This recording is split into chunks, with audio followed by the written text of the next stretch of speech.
Okay, live on YouTube. Welcome to Goddess Vibrations, a spiritual sexual empowerment show. I am back with Kirti. We are talking about healthy love rituals, and you might have seen my little promo on Instagram describing this topic a little bit. But what I'm hoping, Kirti, is we can talk about those rituals that we can do, whether we're single or partnered, to maybe call in love. I know our last episode together was calling in your king. That was really powerful episode. I had a lot of people reach out to me and say, well, let's be real, a lot of goddesses reach out to me and say, I really love that episode. I'm listening to it again. So much yes, all of that. So that went really well. And so let's take it, next level. And what are the rituals involved with calling in love, increasing your container for love, which was definitely my intention before I went to Tulum. And then of course my love came a few weeks later.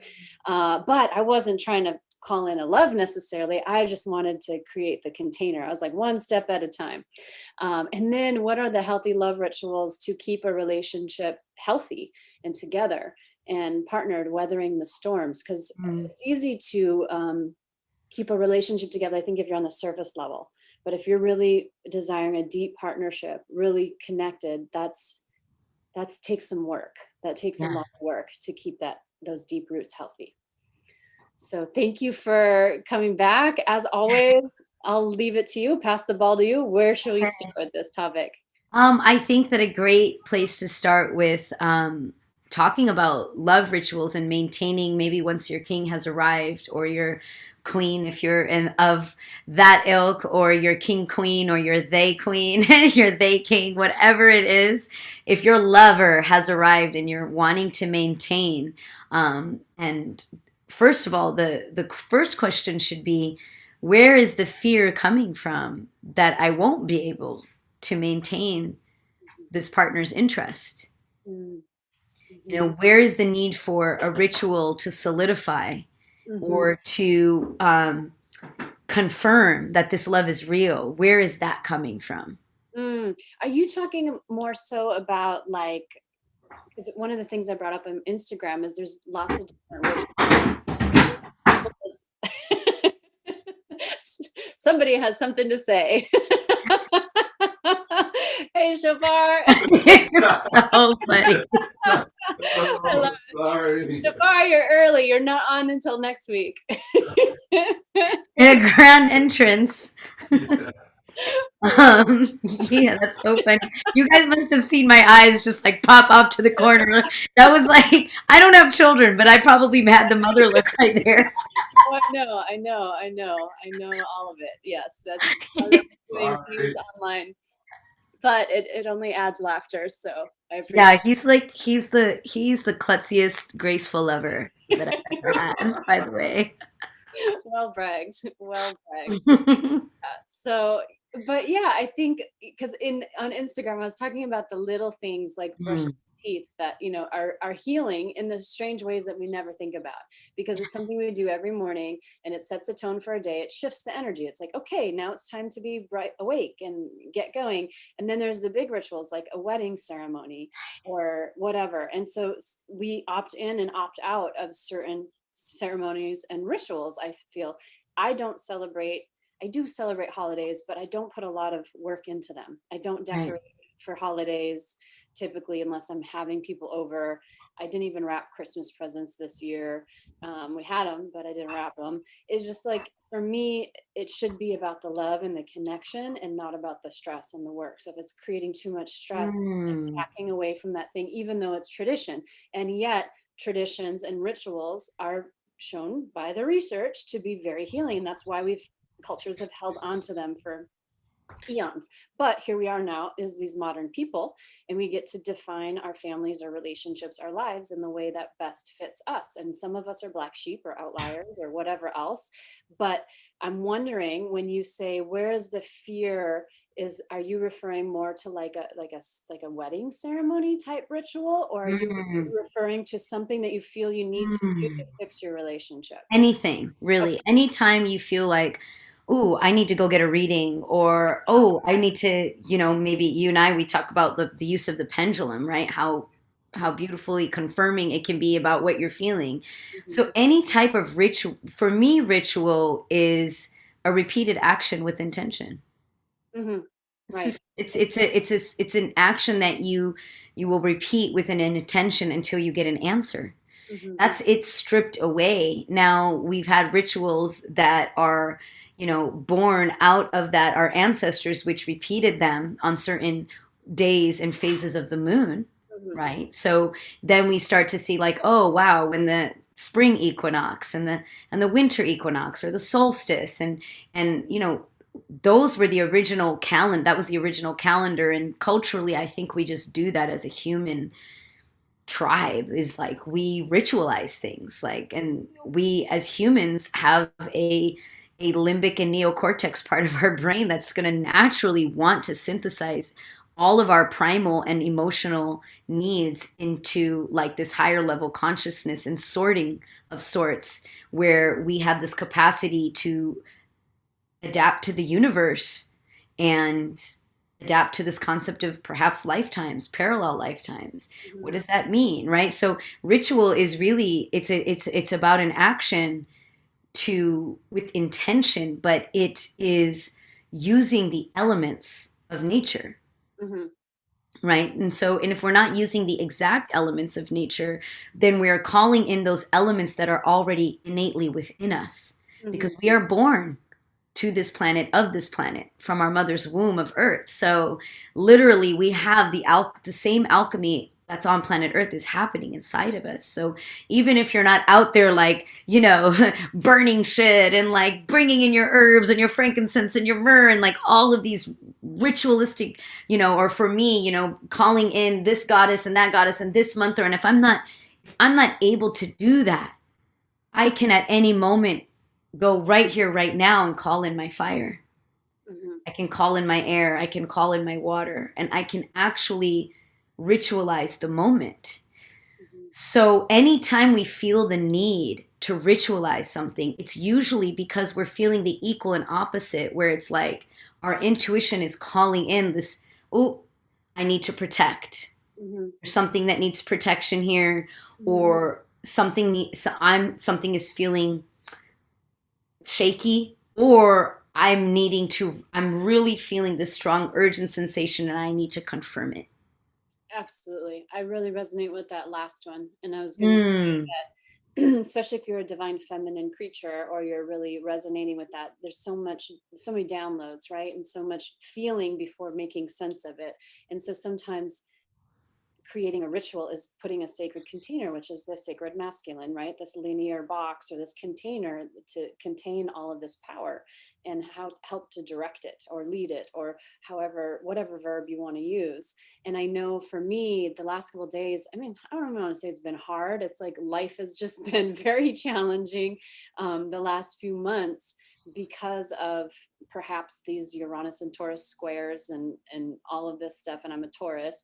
I don't know, but it's, or maybe it's after a year of this lockdown, some form of lockdown. It's like burnout, right? You get this Yeah. certain sense of burnout.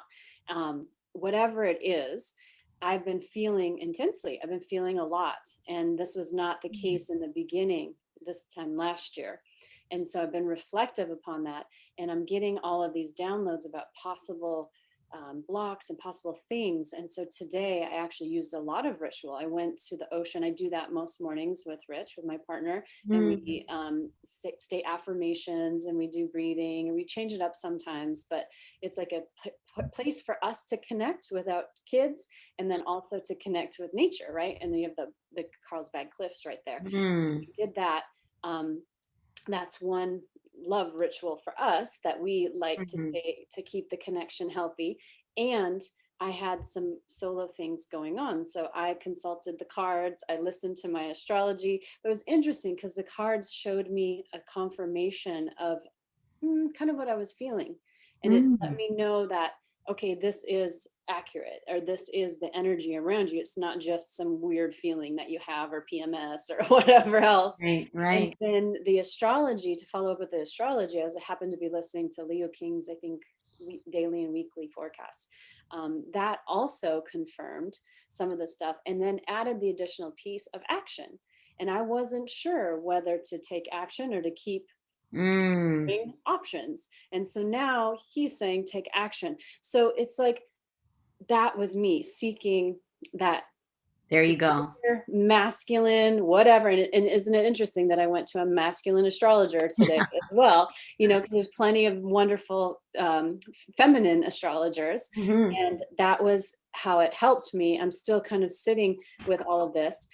But I also feel like there's probably people watching this video that are the full spectrum. So there's going to be people that are like, what's a ritual? Like, is that some weird Wicca Yeah. stuff? And then there's going to be people that are like, obsessively using ritual for everything, pulling cards for everything and getting lost in their head and can't figure out which way to turn, right? And then there's that place in between where you're using this, as you refer to it, intention, to either get guidance, to download it directly to you, or to create something. But even when we're downloading that guidance, we are setting the intention to receive, and to receive Yeah. that guidance. And I know you have several rituals that you facilitate. You have your movement medicine every Sunday morning, which is interesting that this past Sunday we had another type of ritual happening just to our right, and then another one to our left, a fitness ritual, and then a religious ritual, which was, changing the energy of your ritual and your movement practice. And then I was just, again, it's like it's so much of like all of the stuff that's going on, like, okay, here's these elements of Hinduism, here's these elements of Hmm. Native American shamanism, here's this influence of Christianity, and not only Christianity but probably Catholicism, Right. of Christianity in Spanish, as we're listening to this church ceremony outdoors. And how does it all mix together? And what I realized, in examining my own roots and my own influences, actually that pretty much represented all of them Right. growing up. I just put myself in the child's pose and kissed the ground over and over and over again as we were wrapping up, because Hmm. that's the ritual that was calling to me at that moment. Yeah. And I had the download, I am of the earth, we're all of the earth, we're all from the earth, we're all from the land, no matter what our culture, no matter what our religion, Hmm. we all need to be close to the earth. And just being able to be as close as possible, breathing in her Hmm. probiotics, giving my carbon dioxide back to her, it was Yes. deeply spiritual. And of course, that's after opening myself up for 2 hours in your circle. Like, if I was not in a good mood, by the way, when I strolled up. I was like, Oh, really? oh no, I was irritated with the kids. Like, I was like, I'm late. Like, they don't want, yeah. Oh, yeah. There's no, there's no such thing as late on Sunday. That's the Right. best part about the class. That's my favorite part about it, It actually. is actually quite nice. It's very few spaces do we have that's a thing. You're like, as long as you're paying me the money, then come on And in. you see, yeah, and you see, like that's a piece of my ritual, right? Because and that was born out of like me kind of always having to feel stressed by time. And I've Mm, worked in so many different settings, from different types of school settings, to working in the restaurant business with my family, and like you're on the customers' time all the time, yeah. and then I was a chef in their kitchen, and like time was at a whole nother. I learned the sense of time in a totally different way with like alchemy and cooking meals and making sure people got their meal at a specific time, and like I was able to make sure that the curry was cooked and everything just like had to be to that, but there was time, Mhm. and then man, teaching in a gym, wow, that was like a whole nother lesson on time, because people come in there and, my last month, God bless GFIT. I love them. Like they've always was so willing to like bring in my ideas and wanting me. And finally, one of the owners, she just sat down with me and she's like, people want to come and just get their ass kicked within 40 minutes. That's it. And they want to leave, and it was just like, wow. Like, I was like, you're right. Like, they actually don't want to have to think about the fact, like, of why they're in the place of kind of like medicating. Like, they're at the place of Autopilot. medicating.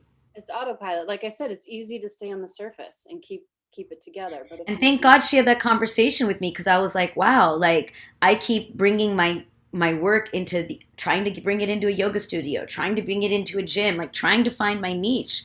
And finally I was able to say like, wow, like no, that's thank you for telling me that because actually, I am very rich. The body is a temple. I believe the body is a temple, and like any sacred place of worship, it deserves ritual.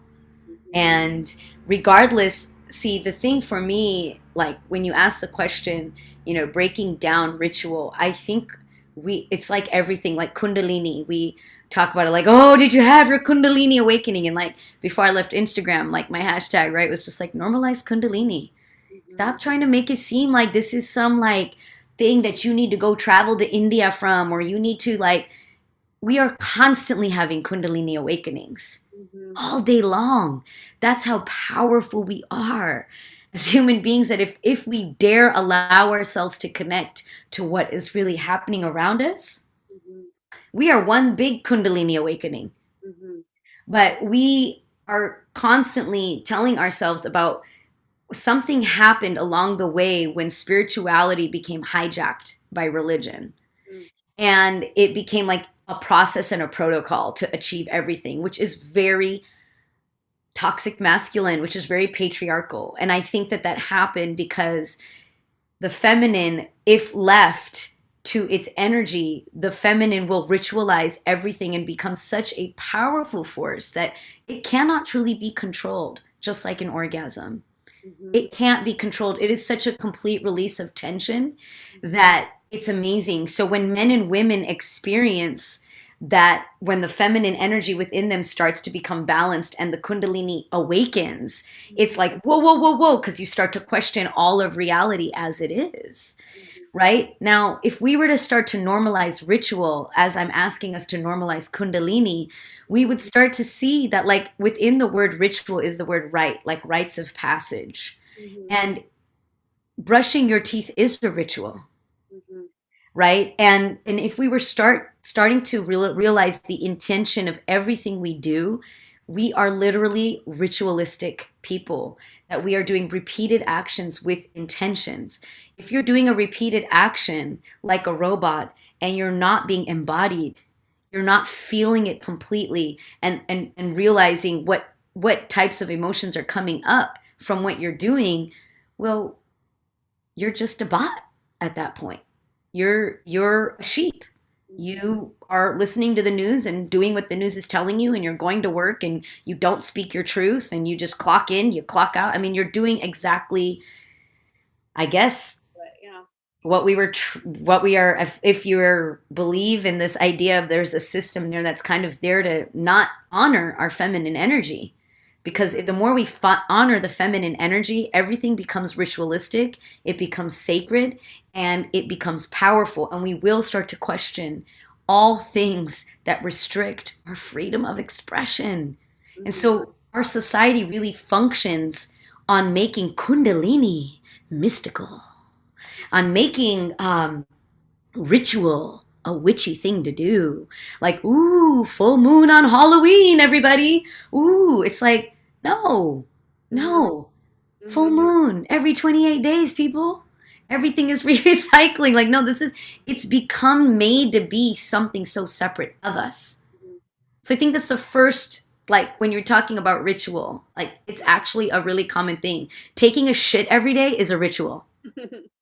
And when you take a shit every day and actually shit and be like, I give thanks to like all the abundance I received, and I'm releasing what no longer serves me back into the earth. And like, I just hope it composts in future centuries will become fossil fuels and will like continue this planet to grow and evolve and like create healthy soil and like that's ritual. Right? So then I ask you the question, be clear on what's forcing you to want ritual. So if you're like, ooh, I need to go and find out when I'm gonna finally meet my king. Now that sounds anxious to me. So immediately, if somebody was to come to me and say, I'm ready to meet my king, which we both know many come, right? I'm ready to meet my king. I'm ready to meet my king. What will it take to meet my king? Like, what do I have to do? Give me a love potion, which thank you, Hollywood and Bollywood and all of the movie industries that have kind of also expanded on this mysticism of spirituality. Like it's something so far from us that we're not naturally magical beings. Should we just accept it? Always the first question I ask is, where is the lack? Because the truth is, you don't really need to do anything to get what you deserve. All you have to do is be in that moment and trust that life is working for you, not against you. It's not, it's everything that's coming. If you have that trust, you'll never really truly need ritual. Right? So really what we're actually doing, the ritual, once you start to realize that everything is about trusting the divine, ritual is actually offering and honoring. It's not, show me the answer, give me what I want. It's actually, I honor everything that you give me. I am ready to receive. Show me. Hey, whatever it takes, I'm ready to get it. That is when the magic really starts to happen, when our ego really actually moves into the passenger seat. Mm-hmm. Yeah, I hear what you're saying with it being, it's so interesting because it's such a, almost like a contradiction, because ritual is part of life that almost can't be taken out of life, and yet it's something that can be, that we can seek, or seek too much, or seek, with the, Yeah. maybe, I don't say the wrong intentions, but from the wrong energy. Yeah. Not really realizing our own power, our own divinity. Yeah. And then, of course, what comes up in my mind then is things like astrology or timing, and then it goes back to timing. And so I think, like, in spiritual terms, linear time doesn't really exist. Like, anytime I've had a channeling too, they're like, in 3 of your earth months or whatever. It's like, they're like, I don't know, it's like instant, motherfucker. Like, for me, it's like 3,000 years for you. So I don't know, like, how to communicate this to you. So it's like, you might, for instance, there's a thing in my chart, that's my astrological chart, that says I might not find my love, like happiness and love, until my later years, my older years. And I also have Sun square Saturn, which says life is kind of hard for my first half of my life, and then it begins to get easier, right? And so how does that relate? I was just talking to my partner about this today. How does this relate to, like, past lives and karma that we accumulated? And now, because that karma has not been cleared out, when we contract to come into this lifetime, we bring it with us, and we choose the star we're born under. And I fucking chose Sun square Saturn to, like, be born under, right? And now that creates these challenges in life that can be seen as like, damn it, life is hard. Or it can be seen as like, damn, I'm going to train really hard for this sprint or this marathon or this performance or whatever else. And it's my time to shine when I'm 60 or whatever it is, whatever it is. I don't know. But that's the whole thing, is life really is a mystery. And so I think it's also okay to seek the mystery, because that's what drives us forward. If we're passionate about, like, learning and seeking and divinity and the mystical and all of that, so many of us are charged by that. Yeah. But also still understanding your power in it, and what you are doing when you're creating that ritual. And I know for me, most times, I've definitely been on the anxious side of things, for sure. Most times my rituals are a connection piece. It's about connection. It's about connecting me with my source. I mean, like, got mad at my spirit guides yesterday. I was like, hey, like, if there's so many of you out there, where have you been? Because I'm not hearing anything. Like, I'm opening up, but I'm not hearing anything, And I got the guidance today. You have to invite us. Create an offering on your altar and invite us. And you haven't been sitting down to invite. You're just expecting us to throw some info your way or smack you upside the head, which would make sense for my stubborn Taurus ass. And that's probably why I did have such a profound and dysregulating Kundalini awakening. Right. And I was out of it. I was out of commission for a couple of years because it was like, and then, in the academic literature, they call this like a spiritual emergence versus spiritual emergency, or I should say the academic mental health literature. So spiritual emergence is like what you're talking about. Kundalini is everywhere. Kundalini is daily. Kundalini is whatever. And then a spiritual emergency is like, okay, I'm about ready to lose my sanity now because it's coming so hard and so fast. And that and that happens for whatever reason. In my case, it was trauma. It was like going through a trauma and being so like barely hanging on to a thread, and then Mm. having this spiritual process. I don't know, like this energy work around that trauma, and then the two kind of came together and kind of Mm. blew up in my life, and I'm still picking up the Mm. pieces. There was definitely good that came out of it, but I'm still picking up the pieces of what blew apart so quickly. So, Yeah. Yeah, so and I think that has to do with also, your soul choosing the physical form that it chose, and under the astrology it chose to have that experience because you needed to explore that in this lifetime. I mean, that trauma is also what allowed you to be the empowered sexual woman that you are today. for sure, you don't go That's through. that thank you fuck you moment. Yeah, you don't go. Well, I just didn't think I was gonna have to go through another round of trauma because I went through so much as a kid, and then I was like, oh, there's an adult one too. There's an adult journey. Oh, this is a fun ride. But Well, yeah, it's like now you have to, a lot of times, when we have a double header like that, mhm, it's because now what it's important to learn there is that what we experience as children, right, is going to replay as an adult, but get as an adult, what you really learned how to do from what I've seen with you is that you actually learned how to reparent that child through the adult trauma. yeah, yeah. Well, there's some of that, but I think more so it was about um, well, more so for me, there was definitely some patterns, some itty bitty patterns, but more so, I think it really was about life purpose stuff. And then using the skills of getting through the first Yeah. one that helped me then get through the second one, which could have definitely did me in. Okay, so now I have somebody knocking at my door. One of those days. Yeah, it very well could be my partner, or it could be that accidentally locked himself out, or it could be like DoorDash. Let's So see. let me just hang Dun, dun, tight. dun, I'm gonna dun. check it out so nobody freezes to death, and I will be right back. And feel free to talk to the Keep audience about going. whatever. Mm-hmm. Who's at the And I door? can still hear you too. Come in. Who's at the door? Let me begin. Who's at the door? Let them in. Who's at the door? Let me begin. Do you want to come in? Do you want to be here? Do you want to do this without no fear? Can we step in? Can we take a breath? Oh, here we I are. love that Okay, you. I was like, let's get it and keep the vibes.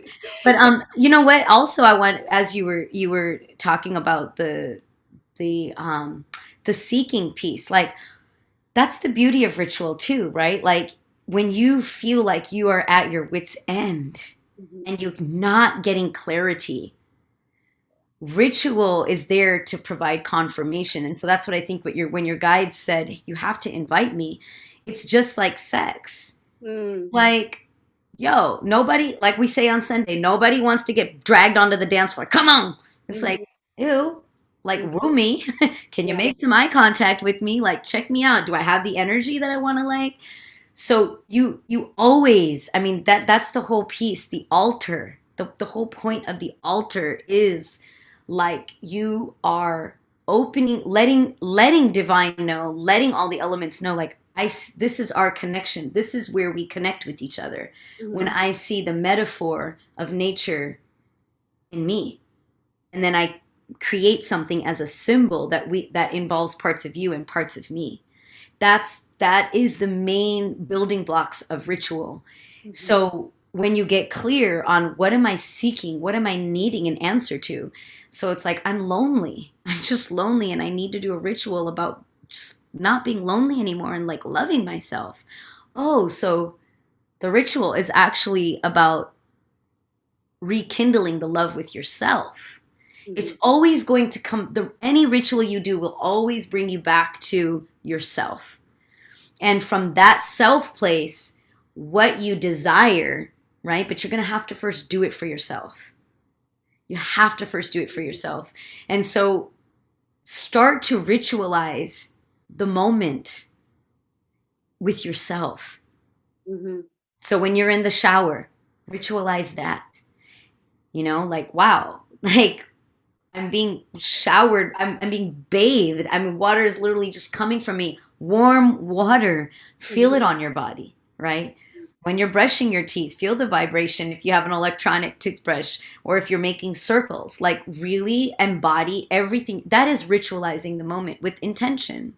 So Mm-hmm. then what happens is this idea, when there's, spiritual work like Ifa work, or within the Hindu ascetic cult work, where like you'll go and there might be sacrifices, animal sacrifices, and chants and prescriptions of prayer and things for you to do, and the priest or the shaman will give you things, and they'll outline something for you to do for yourself. Well, this is a prescription to, yes, get reconnected with the wild nature and essence of yourself. Mm-hmm. And really, if you talk to any shaman, if you talk to any priest, guaranteed, any babalao, any sadhu, any guru, well, guru is a spiritual teacher, but any sage that's running any of these rites and rituals, Mm-hmm. pandit, you could call them, um, you know, they will tell you, like, don't wait until shit hits the fan to come. Cause then you just want everything fixed right away. It's like you don't wait to go to the doctor once you're so ill. You want to get checked up. You want to make sure you're good as on the onset of something. So Mm-hmm. the other point of ritual is, once you ritualize the moment and you become more ritualistic with everything that you do, you don't have to wait until the fucking house is burning down, until like you're caught up in an abusive relationship with a narcissist, and you're sex hungry and you're sex deprived, and everything is falling apart and you're losing your job. And I'm kind of, wow, like really relating to this moment right here. So you don't need to wait for this moment. Yeah. Something I learned through all of that was like, wow, how could this have been done a little bit more gracefully? And I also got that, like, I signed up for it that way so that I could learn how to be graceful. So that now when people come to me and are in that moment, I'm like, oh, I know this. Ooh, I know this one. I know this one. And so now when women come to me like, oh man, like I'm just, fuck, I want to be respected by a man. Or I'll meet women who have lots of great sex, but like none of these partners are willing to like step up into the role of like, let me take care of you, next level, let me take care of you. Everybody wants to have sex, but then when it comes into that next piece, and so then the question is always like, okay, you want a ritual to have one of these men step in for you. It's so interesting that you mentioned that, because just before we went live, I was checking out Instagram as I posted the promo video for this. And my friend, Inner Light Warrior, has a pretty big following, but he posted something in his story about when men when they're initiated into being a man, then they stop chasing the maiden and start being attracted to the matron, the motherly figure. Mm, And they're not able to be fully attracted to this matron motherly figure until they go through that yeah. initiation, which is a ritual or a rite of passage, right? And so that's going to look different for every culture, I guess, including modern society. And so I Yeah. honestly don't know what the modern I think that the core of any ritual that is about a man stepping into love the mother is going to be a heart opening one, where they are unwinding their own wounding around their feminine energy. See, Mhm. a man is ready to, in my experience, a man is ready to be a king when he is able to work with the emotions of his own being. Mm, And when he's able to successfully, like, vent emotionally and have a breakdown and cry and like be willing to explore the walls that we as a society have forced upon all of the men in terms of not being able to be emotionally expressed. And when they're emotionally expressed, we judge them or we mhm. label them as weak. So I Interesting. think that any ritual, and that's kind of like a planetary thing that we've done maybe as humanity to drive forward as a civilization. But what we're finding now in most of the earthwork is that it's really about men owning their femininity and women also like trusting their masculinity in terms of supporting their own femininity, that the fact that the woman can actually hold masculine energetic space for her femininity as well. Like, we don't need to, before we start expecting something from a man outside of us, we can actually provide so much of that for ourselves, and then we can beam in, then we can start to attract a man who can give those things to us, Mm-hmm. right? So, and it doesn't mean like, oh, you have to have a 6-figure job if you want a man with a 6-figure job. No, no, no, no. Actually, quite the opposite. You won't attract a man with a 6-figure job. There's this unique play and ritual where it's like, if you're trying to attract more masculine energy, well, then you're going to go into your feminine as an individual. And if you want to attract more feminine energy, well, then you're going to go into your masculine. But this is the interesting thing about this, beautiful people out there, is that in order for you to go into your feminine or into your masculine to attract that, you actually need to know the equal and opposite within you first. Mm-hmm. Otherwise, you're taking cues from other people and you're living somebody else's code. And then you're going to live in a life of competition, jealousy, and comparison. Right. So ritual is really always about taking us in to who we truly are, which is a metaphor to all the elements of nature. So it doesn't, and I don't care even any neo ritual that's happening right now, you will see the inclusion and the aspects of nature and natural elements.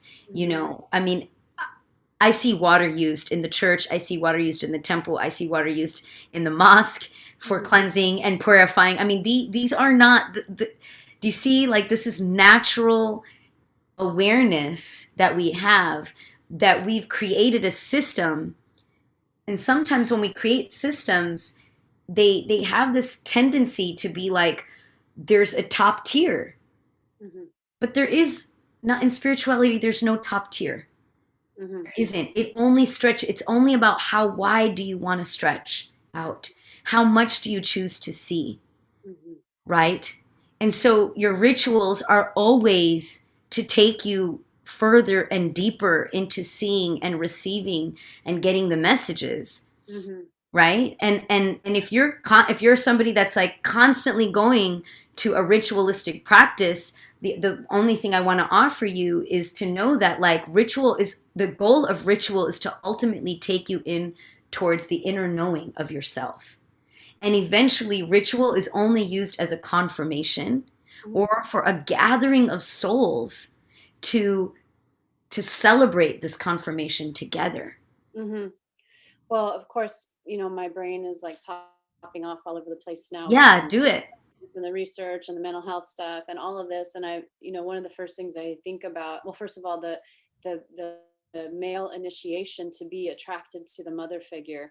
And I just texted that to my partner right before we went live. And I was like, thank you for doing the work. Like, thank you Oh, like this. And yet that process that you described about the heart opening and the being able to be soft, he actually demonstrated that to me today, and it's about, I think also having, it's like you need that in order to attract that mature feminine motherly energy or be attracted to it, but then that continues to help heal you, right? And so it's like this constant recycling and ascending up and evolving up. And then also healers in general, healers, shamans, therapists, whoever, tend to have a nurturing motherly presence, so they're sort of reparenting the clients, right? And this is where this corrective experience comes from that you always hear me refer to. So it's interesting as I'm thinking about the mental health processes, as you're talking about the spiritual process, and I see how they overlap and they wow, that's together. great. But then also, as I'm listening to you talk about ritual, I'm thinking about the science of Dr. Bruce Lipton, who I know you know because you opened up for him and you did Yay. some kind of dance, right? To open up for the Mhm. conference that he was keynoting. I love him. I adore him. I Me think he's too. brilliant. He's so positive, and he's just he breaks down this very complex science to very digestible, itty bitty bits that anybody can understand. And one of the things that he talks about is, and then his book, The Honeymoon Effect, The Science of Creating Heaven on Earth. Yes. It basically just validates why hypnosis works, and all the work that I do, there's a science of why it works. And I'm like, thank you, Yeah. Bruce. But he says in that book that 95% of the day we're on autopilot, brushing our teeth, going to GFit and doing our 40-minute ass kicking, like putting on our clothes. If you're Steve Jobs, you're putting on the same black turtleneck and black pants every day because you didn't want to deal with that, and you wanted to get into that ritual and that autopilot so you didn't have to think about it because you're using your mental energy to create this amazing, world-changing technology. But he says that when we're in autopilot, that 95% of the day, we're also reliving those wounds, those patterns, those traumas, and we just keep recreating them because we're operating on that programming. Mm. We have some programming that we want to change, whether this is world stuff going on right now that we're being subconsciously influenced by. And you and I both know that the universal they are that kind of are having their way with the planet right now, they know this psychology, they know this science, even as simple as marketing, and it's already been disclosed in both of the political elections, this one as well as the one prior, that they are purposely using technology and psychological concepts of mind control together to influence voting Wow. processes. And I've read an article about it in 2016, and then it's now more out in the open after this election. And so, of course, we had different sides represented. They're still doing the same dirty shit on both sides. So whichever side your allegiance Wow. is with, or whatever, you still, let's be in integrity and call it for what it is. But that's been happening. So Bruce Lipton says that if we want to change this programming, whether it's unconscious or somebody's purposely doing it to us, we have to go into those moments of breaking out of autopilot. So your class, those intentional things of being in a sacred space, of being aware of all of our senses, all of our five senses, and being in the moment. And of course, this is why the work that you do and you and Shafar do and that I do with sexuality and understanding sex and sexual and sensual connection whether it's with ourselves or with a partner, as a way to move through all of this BS and all of this programming, because it's by nature designed to keep you in the moment if you're doing it the right way. And if you're tuning into all the senses. So Bruce Lipton is not saying have sex. We are, you and I and whatever else, have this sacred sex as a ritual perhaps, but he's saying be in the present moment. And the more you can break things up and be in the present moment and understand you're not thinking of the past, you're not thinking in the future, you start to expand that 5% to more and more time. And then you start to change the subconscious mind. And then you create your own rituals to do over and over and over to reprogram the subconscious mind. He talks about habituation, 2 ways to change. Hypnosis, where you go in ritualistically, you create space, you tap in, you get somebody into an altered state, you're in the subconscious mind. Now you go in and you change the operating system. It's almost like a spiritual surgery. Or habituation, which is constantly, and reminds me of your Kundalini thing. It's like, it could be a big dramatic, like hoorah, or it can be an everyday little itty bitty thing over and over and over, right? And so he says that's what habituation, but those are the 2 ways you change the programming in the subconscious mind. When we realize that, as he says, you have power. You have all the power. And I know, as Shofar has said, all this technology that's coming about, and for those of you watching, Shafar's our partner. If you're tuning in later on and you didn't hear the commotion in the kitchen, you'll get to meet him next week because he's on the show next week. But I'm gonna make sure to drop a whole bunch of shit. Wow. Nice. Gotta break it, shake it up, break it up, keep things interesting, right? In that household. Yeah. So, but he talks about how there's all these technological advances, but it can't exist unless it already exists in our mind. Yes. And in our energy field. So when we realize that, then we can always overpower machines when we realize how powerful we are. And so the question is, how do we get in touch with that power? And so this is what we're talking about with ritual too. And of course, now this conversation is in 45 minutes already spiraled. I know. 10 levels deeper than I even thought it would tonight, because I thought we were going to sort of stay on the surface, but this is great. Well, and I mean, I think for a tool that we could leave folks with tonight, in terms of ritualizing the moment, in honor of what Bruce Lipton is sharing, as well as the work that you do, I think that no matter what you're doing in life, if you're mothering children, if you are showing up to a job, if you are an entrepreneur, if you are an artist, it doesn't matter what thing you're doing, but ritualize it. So, even like what you do in the morning, the way you get up out of bed. I have a whole movement series that I do, which is like, it makes sure that I'm ritualizing the moment, because for so long, working in the educational system, like my alarm would go off and I'd be like, shit. I'd Mhm. pop up and be like, fuck, every I morning. know that feeling. Damn, it's just like, I'm late. It's always just waking up like, and then like in the shower, like trying to remember what I have to do. And then like, oh, fuck, what's my calendar? And it's just always so like, who, that is not the tone of my day that I wanted. So when I was gracefully exited from the educational system, and I was like, whoa, I would wake up and I'd be like, I wouldn't hear the shit fuck damn anymore. I was like, oh. And then I was like, wait, there's no emails to check today. And oh, I started to feel like, what would my morning look like? And now that I'm back in a contract where I am expected to be somewhere at a certain time, it's totally different, because now I have a ritual in the morning that actually sets me up to show up for wherever I'm at. It's like, just, I have a contract job, I have clients, I have all these things that are going on. However, they're all a part of me, and they're all a unique expression of me. So when I get up, when I do my movement ritual, it allows me to show up to my homeschooling families, Mhm. so that I can mentor homeschooling families. Like, now that has nothing to do with my sex work.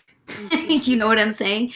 But me being present with my body and my sensuality in the morning allows me to like log in with these online homeschooling families and make sure that everyone's going to graduate, everyone's going to be happy, everybody's taken care of. Mhm. 30 student caseload. Mhm. Make it, it's like, it's just a totally different way of engaging with my daily life Mhm. now that I have ritualized my moments. And Mhm. so I would say that. So when, first thing first, when you get up in the morning, what do you do?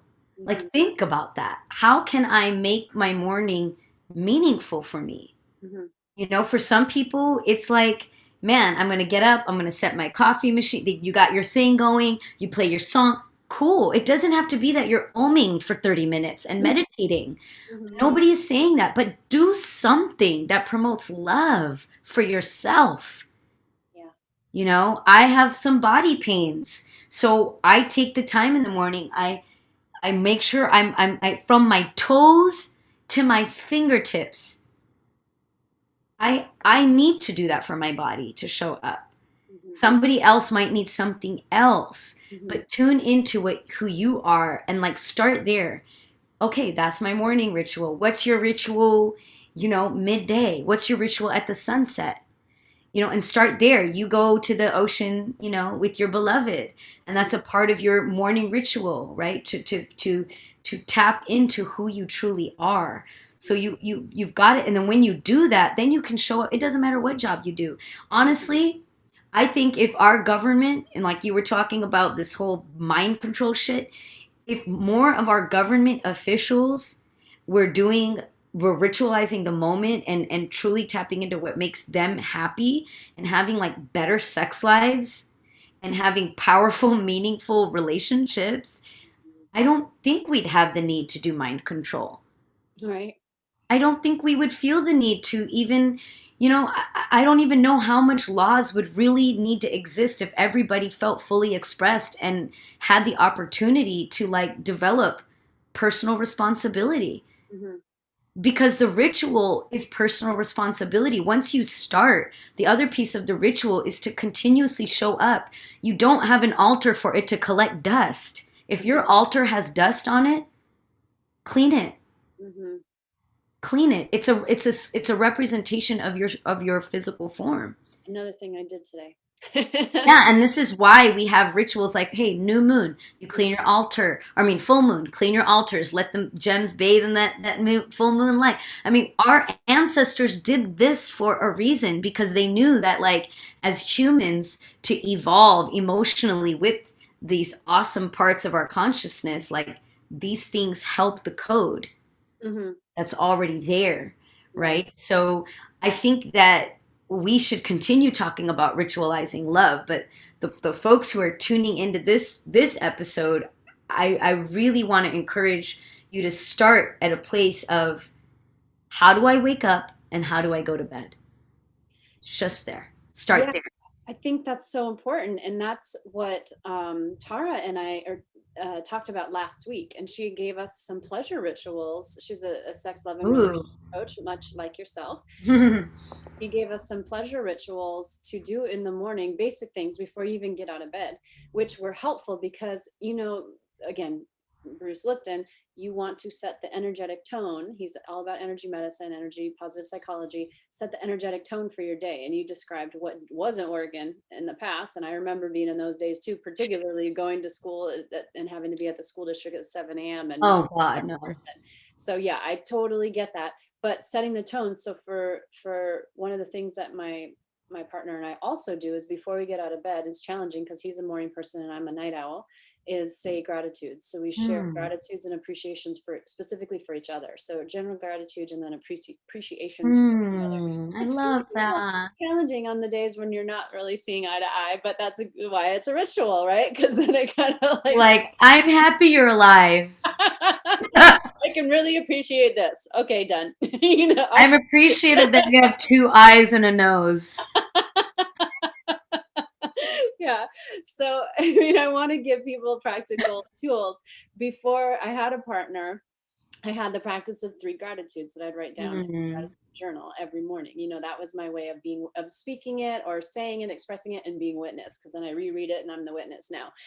So there's things that you can do on your own or together. And I think you and I both know this. It's not really necessarily better whether you're alone or together. It's just different, right? It's just Yeah, there's it's just certain things different. that are easier and certain things that are not as easy, and it's all beautiful. Look, I'll tell you this. When you're alone, you are finding all these moments that you can be together. Mhm, And then when you're together, you really learn and to realize like, oh wow, I really truly need to value these moments I have alone. mhm, And it's the beauty of life. That's the dualistic nature, and it's kind of like what you were talking about with the seeking. Like, yeah, mhm, we're seeking external with ritual. It's external. It's an external practice. Like mhm. Vipassana folks and deep meditators will be like, no, no, no, no, no. Like there is no altar. There is no God outside of yourself. There's no statue necessary. It's all here. It's all here. Yes, but Mhm. that's the beautiful dualistic nature of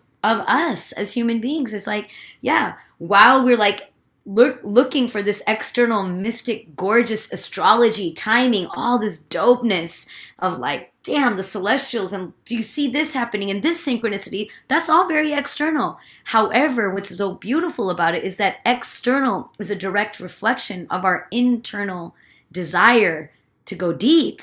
Exactly what I was just thinking. And, for those, especially women, there's so many women out there that are like, I want conscious partnership. I want conscious cock. I want, Yeah. sacred relationship. How sacred are you being with yourself? Are you doing the 40-minute autopilot workout, or are you creating the sacred rituals in your own life? Because the more you become a sacred being, you are not going to accept anything but a Ashe. sacred That's relationship, right. a sacred partnership. It's impossible. You can't. It's like, what the hell is this?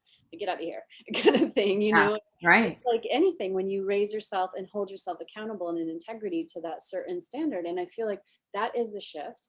And then for people who do too much, like I think you and I probably both fit in that category sometimes, where we're trying to take care of everybody and this person, that person, Hmm. and all this, and I got to do all these things, and these earth sign problems that, Yeah. that can happen.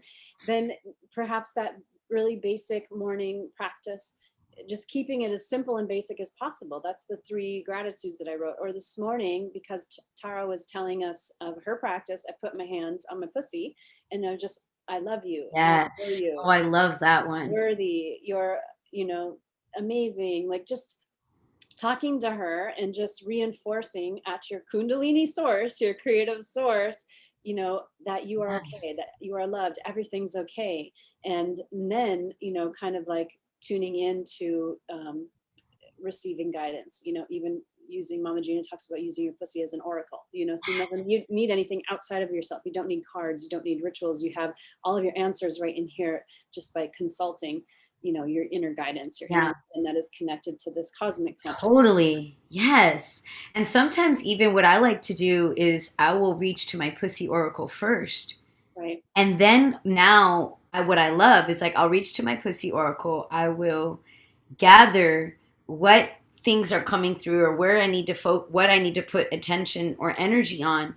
And then when I pull my cards, it's always confirming of what my pussy is already saying. Right. So it's actually then what I'm seeking from the cards is like, it's like the method what I already know my divine wants, but I didn't go externally to find what my divine wants. I went internal. I do whatever it is, my hypnosis, or I'm going in and touching base with my pussy. I'm doing my internal energy alchemy to figure out what is my truest desire. And then I go to an external force like cards, like a book or anything that you use, your pendulum, whatever it is, astrology, because then you'll see like, oh shit, that's exactly what I was feeling.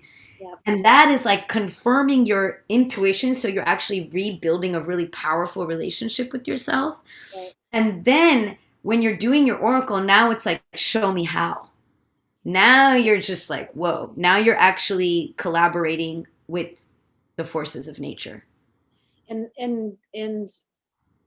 getting specific and discerning, because there's multiple ways to take action, right? And we can be like, oh, which way to go? And Yeah, like if you're using cards, or if you're, let's say if you're using cards, or let's say you don't have cards, or you're using, you can use anything really. You can use a coin, heads and tails. You can use dice. I mean, you can use anything that the conscious. Mhm. So really using any of these types of tools, really what it's about, or even the pendulum, like, you say this is a yes, this is a no.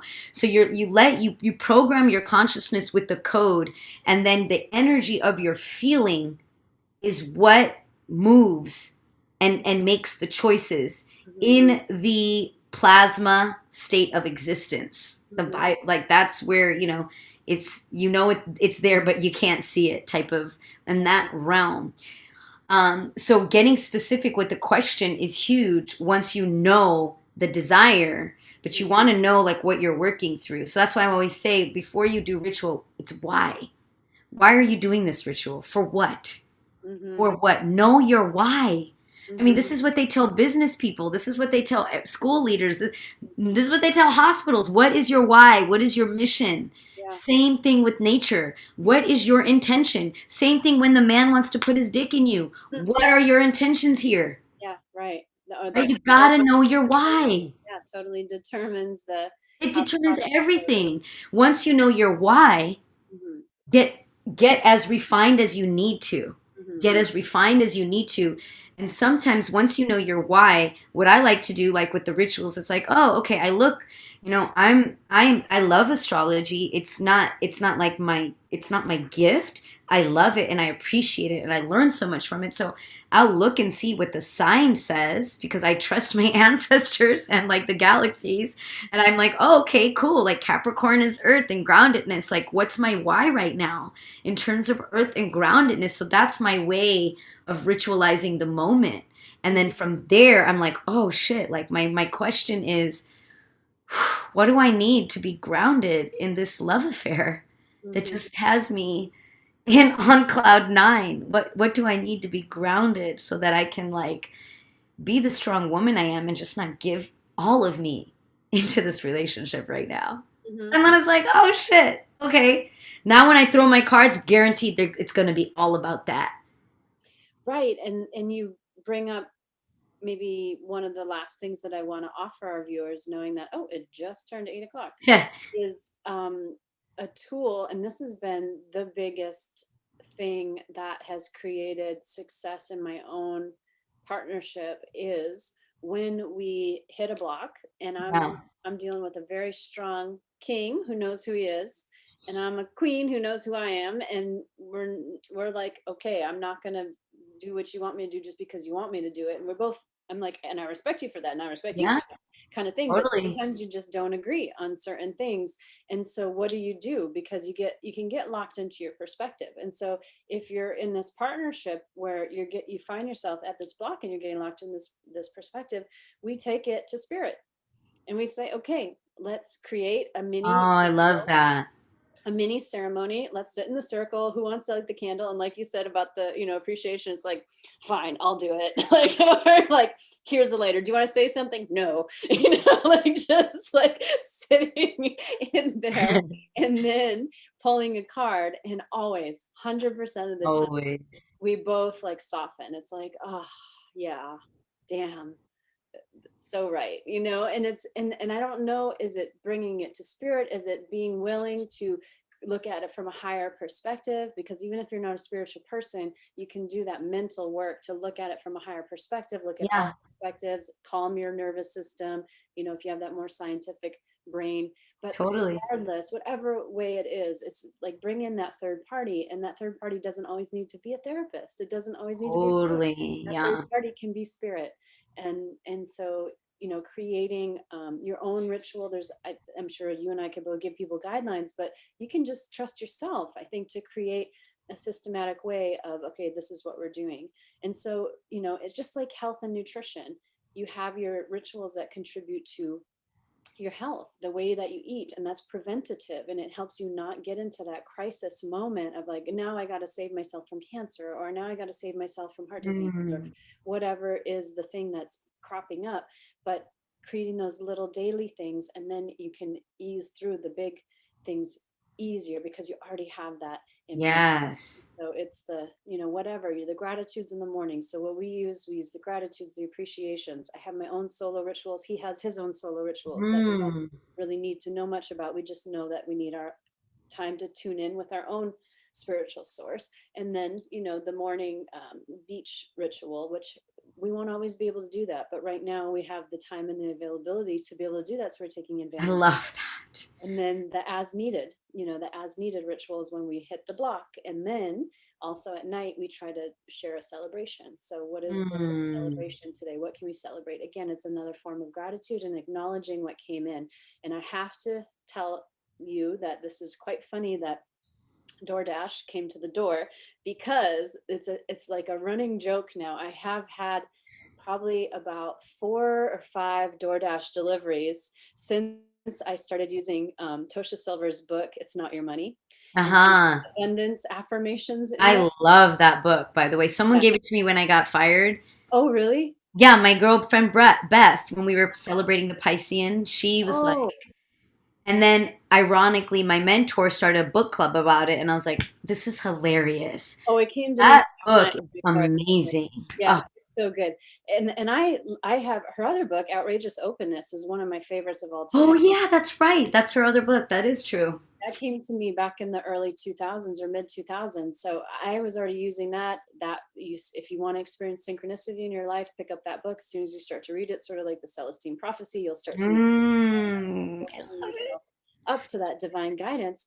But yeah, I started doing It's Not Your Money a while back, and we use some of her affirmations in her abundance prayer when we Oh go to the yeah. ocean. So we're speaking them to the ocean, which I got that from you when you chant and say your mantras to the ocean. Mm. And so now we just keep getting these DoorDash deliveries, and I'm like, all this abundance is rolling in. So it's just I love about it. fine tuning it, and it gets a little bit closer each time. Like the very first day that I did it, I got a Chick-fil-A, or however you say it, in McDonald's, both at the same time.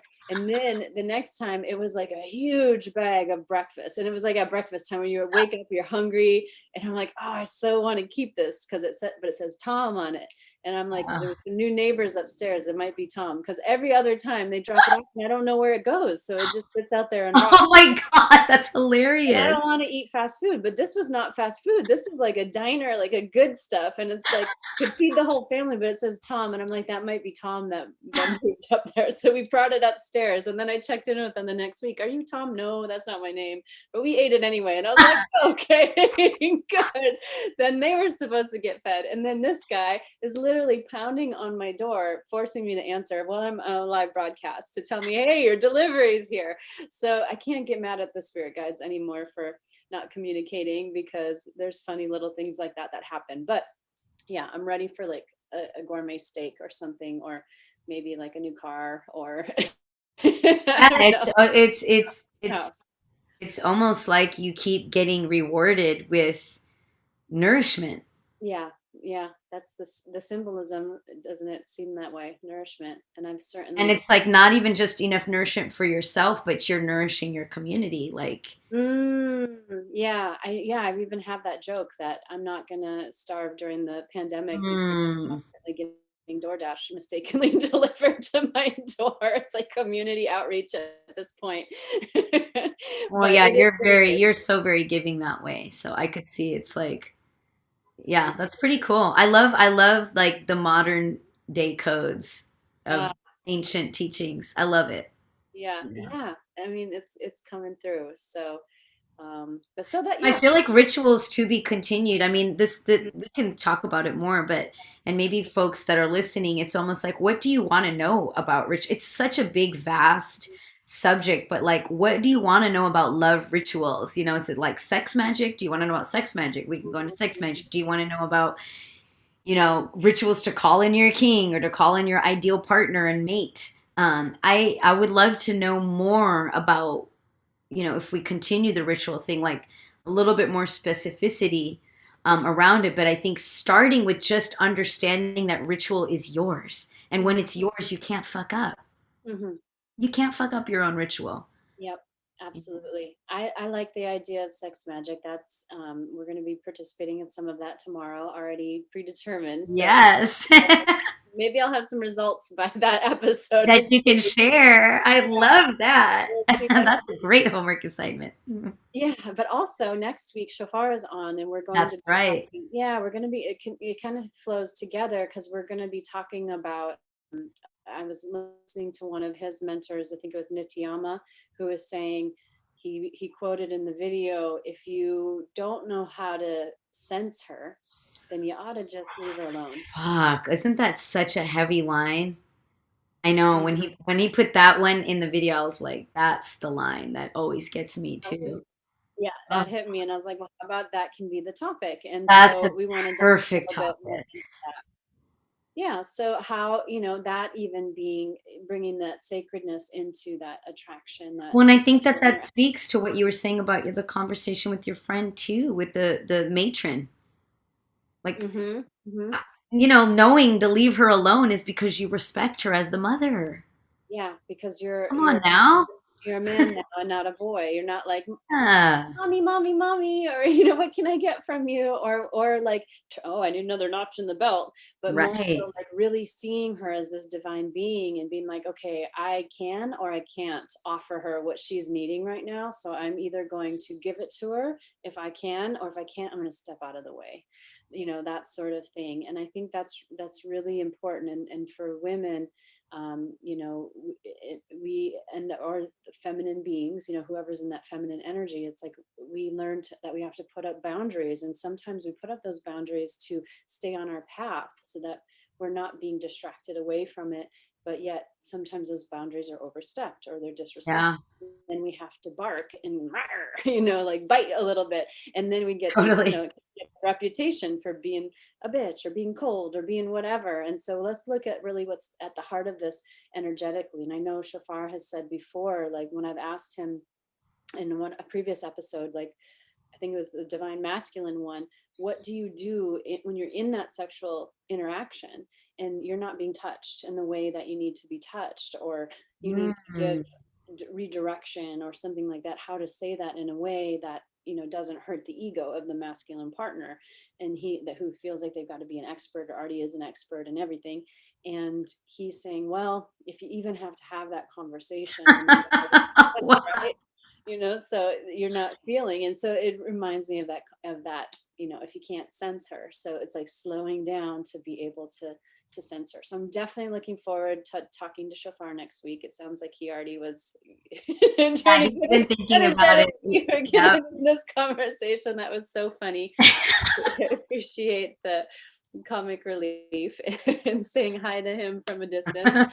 And yeah, we can follow up the next week with part 2 on ritual, and I'm sure there'll be Sure. lots of Yeah, juicy like to. maybe I'll gather too from, you know, the women and stuff, like what would they want to know about ritual? Absolutely. And yeah, we could get some stuff to work through. I think it's a beautiful topic and it's necessary. We have Yeah. rituals for everything from birth to Mm-hmm. death. Mm-hmm. We need rituals for living. Yeah, absolutely. A new guidebook, Yeah. the one that we choose. All right, amazing. Well, I want to invite everybody that's still here to sign up for my newsletter, natashaedwina.com. You get a free ebook called Gut Matters ebook. It talks about the nutrition and mental health. Like we said, there's proactive strategies to get clear. That's dusting off your altar, is being clear on your nutrition. So I invite anybody to do that and to stay tuned for future offerings and ongoing offerings. And Kirti, anything right now that you want to invite to that's hot for you? I would just say, Natasha, like, check out my website. Go and I know Natasha always links up, and I'm loving connecting with people from this. It's awesome. Mm-hmm. And thank you for continuously supporting me, even though like I'm not engaging in the social media platforms. I really appreciate all the support. I've been getting subscribers, and so I do appreciate that. So thank you, Natasha, for like having me on your platform and supporting me and my work.